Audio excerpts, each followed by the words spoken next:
makadii panapa muri kuona famu yakakura kudai so toda kunyatsonzwisisa kuti muzotanga kuita zvekurima izvi makazvitanga rini? Zvinhu zvamakadzidza kuchikoro here kana kuti chii makatozvitangawo muno muSouth Africa?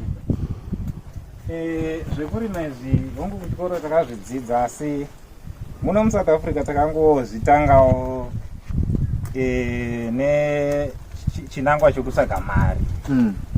Takazvitanga 2016 kusvikira nhasi ndo zvatiri kungoita hedu. Muri kuona vegetation yacho yakangudai.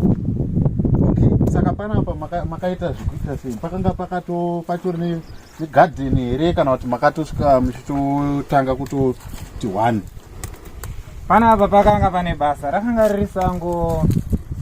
Pamunoona pane green pesa apa, rakanga riri sango, endi takatema tikagobora tikarima netractor.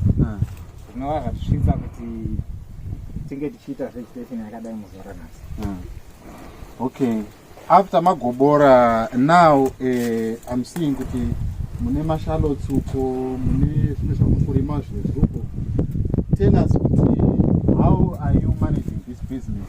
Mukufambisa sei? Business iri chinofadza ndechekuti product yedu yakuita ichizikanwa nemaSouth Africans, zvinova zvinoita kuti maZimbabweans ndo vakatanga vachitenga muriwo, Joburg usually ndo vanonyanya kudya muriwo wedu, ndo vatinonyanya kutengesera. Vanouya nedzimota vachisikohodha vachinosvika vachitengeserawo vaya vanozotengesa pamisika vaya. Saka zviri kuita zvichikura nekuti maSouth African vari kuonawo kuti product yakanaka zvikuru, ende iri kuvaitirawo zvakanaka. Besides vanhu vanotenga kuJoburg, ndevapawo vanhu vamunosuplya vanofarira product kwamunotengesera, kunoita kuti business renyu ringe richiitawo zvakanaka. Ipapo apo ndeimwe challenge yekuti dai kuri kuti tinokwanisa kunge tichisupply tega, zvaikwanisawo kuita kuti nezveshandwa mari dzatinenge tichiwana dzikwanise kunge dzichiitawo zviri nani. Zvino isusu ndodako kuti hatina mukana wekuti tisupply titengese, tinotongopa vanozonotengesa kumberi, ivo vanobva kuJoburg. Saka hatina imwe minzi yekutengesa kuno kuti tega.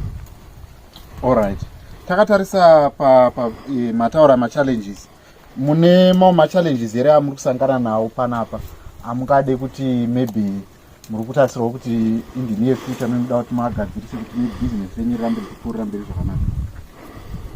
Machallenges zvikuru challenge tasitotangana nayo nokuti tava kupinda musama kudai mvura yedu inoshota.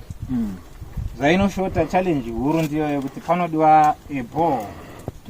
Saka ndinodako kuti we are not able to raise capital yekudrilla borehole. Iri kuramba iri challenge every year. Nguva yesama inotishotera. Alright. Saka Mr. Kuchakanya, imimi makazvitarisa kuriko kuti mawana zvinhu zvamuri kuda, mawana borehole, muri kutarisira kuti business renyiri chii chimwe chamungade kuti munge muchiwedzera zvamuri kutarisira? What are your dreams? What are your goals? Inini goal yangu ndeyekuti business iri rine potential yokukura zvokuti tikawana source yemvura zvichaita kuti tigone kucreata even employment, because tinototsvaga vanhu vanotibatsira mapart time. Saka pakaita mvura inenge iripo inokwana, tinogona kutocreata even mabasa, tikatobatsirikana nevazhinji, tikabatsirikana kubva paproject iyoyi. Saka munoti kudii kune hamawo dziri vana veZimbabwe vanenge vari muno muSouth Africa vari kuti upenyu hwakaoma, mabasa ari kunetsa? It looks like you have created employment for yourself and a business for yourself. Munoti kudii kune hama dzakadaro dzine dzichiti zvakaoma, havasi kuda kuti vabate zvinhu vaite zvekutamba nevhu izvi? Zveshuwa mubvunzo wakanaka nokuti ndiri kuona vazhinji vari kuchema kuti mabasa ari kunetsa, hongu mabasa anenge achinetsa pati tikatora mukana wakaita seiwoyu tinocreata mabasa, uye hazviiti kuti tirambe tichichema tichiti mabasa ari kunetsa.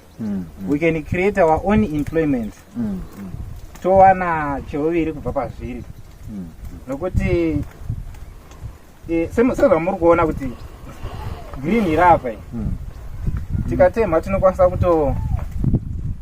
kutoraramisa mhuri. Saka ndinoti kune vanenge veruzhinji tinofanira kuti ticreate something. Kana ukawana opportunity yakaita seinoyi, use it. Right. Muchidimbu Mr. Kuchakanya, vanhu vangakuwanei panhamba dzipi kana vachida vanenge vachida mavheji nezvimwe zvirimwa zvamunosupply? Chimati mune panapa ndiri kuona irepu kai, ikovho kai, vanenge vachida kovho nemashalotsi, mabeetroot, nerepi netsunga, zvinowanika zvose izvozvo. Right. Vanhu vanokubatai panhamba dzipi? Taurai. Right. Kune vanoda kundibata, vanondibata panhamba dzinoti 0616 537 246. Vanondivana ipapo. Kana paFacebook vanongotsvaga Leon Kuchakanya, zvinowanika zvakare. Alright. Saka ndo nyaya tinayo panapa muri Zimbabwe. We have Mr. Kuchakanya, very good vegetables that he's selling, and you can see from afar kuti itori haisi eka here Mr. Kuchakanya yakati. It's actually more than an acre of vegetables.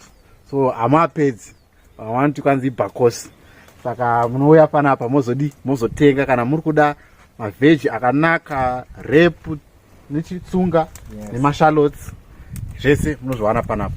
This has been your boy JC, reminding you that rise up Africa, the world is waiting for you. Tonana next time.